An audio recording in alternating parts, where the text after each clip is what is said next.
Si son acmé est médiéval, la peste continue d'infecter la population à l'époque moderne.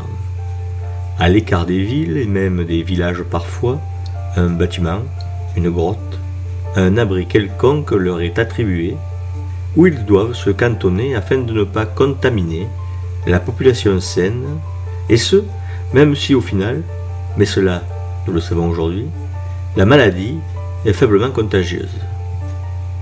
Maladie qui ronge les chairs et produit une sorte de résorption osseuse qui a pour effet, entre mille, de réduire peu à peu la longueur des doigts, comme vous pouvez le voir ici, ou de métamorphoser les visages, donnant un aspect repoussant à certains malades. La lèpre est une maladie qui provoque des relations ambivalentes dans la chrétienté. D'abord, il y a la répulsion.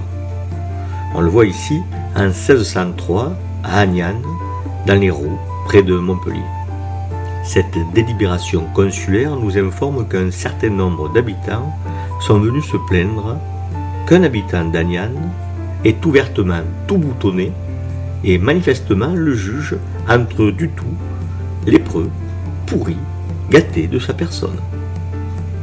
Les autorités de la localité décident de faire nommer des experts, chirurgiens et des assistants de médecins pour évaluer le malade et faire procéder à l'expulsion de celui-ci du village, être chassé et mis hors les murs, pour être envoyé dans une maison spécialisée pour les lépreux.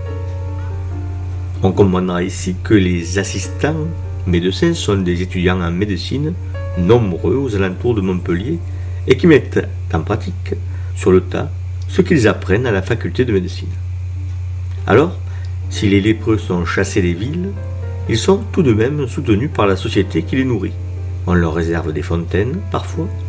Dans les campagnes, il existe encore des sources portant le nom de fontaines du bon malade, et qui leur étaient réservées. On les autorise à participer aux aumônes qui se distribuent les dimanches, jeudis et vendredis de chaque semaine selon les lieux. Ils font l'objet d'une véritable générosité qui vient sans doute au fait que pour ces femmes et ces hommes de ces temps anciens, qui voyaient le monde essentiellement au travers du prisme religieux, la lèpre disait une vérité du monde. Peut-être rappelait-elle tout simplement la corruption de la chair. Peut-être les lépreux étaient-ils choisis par Dieu pour que toujours les fidèles aient à la vue la faiblesse de la chair.